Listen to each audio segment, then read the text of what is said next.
Kevin Love being down for about 32 games, if the projections are accurate. What does that mean for Cleveland?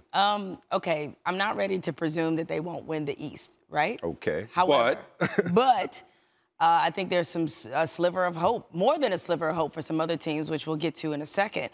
Here's what concerns me is when you start to have to make too many presumptions. Okay. We're presuming that LeBron, as he said, will hold up as always. He's used to this burden. He's had it since he first entered the league. Lead the league in minutes per game. Correct. And they were trying to figure out ways to slow him down before some of this stuff happened, right?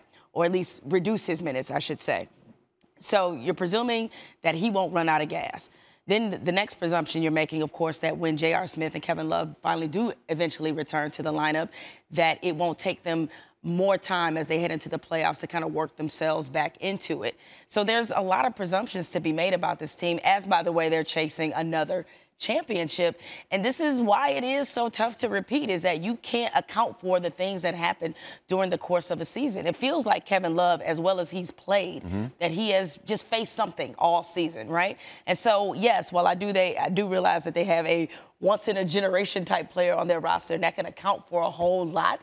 But we've certainly seen that, especially thinking about not only the other teams in the East, but if he survives that, the team he may have to play in the West. Yeah. I mean, how much will he have left? That's just a lot to handle. So you know what Kevin Love has faced more than anything this season is the continued lack of respect. Oh, here we go. Here we go. No, because you know I put on for Kevin Love over the years. You know, and he's one of 5, 20, and 11 guys. So in the immortal words of Jeffrey Osborne, it takes separation to bring appreciation. So maybe people like you will finally start to appreciate. Turn this into that? No, I'm turning because it was Valentine's Day. You quote Jeffrey Osborne. The speculation about him being traded for the likes of Carmelo Anthony is rooted in this idea that he's somehow the expendable one, that he's still the square peg in a round hole in Cleveland, which he's not. And Chris Bosh is like, see?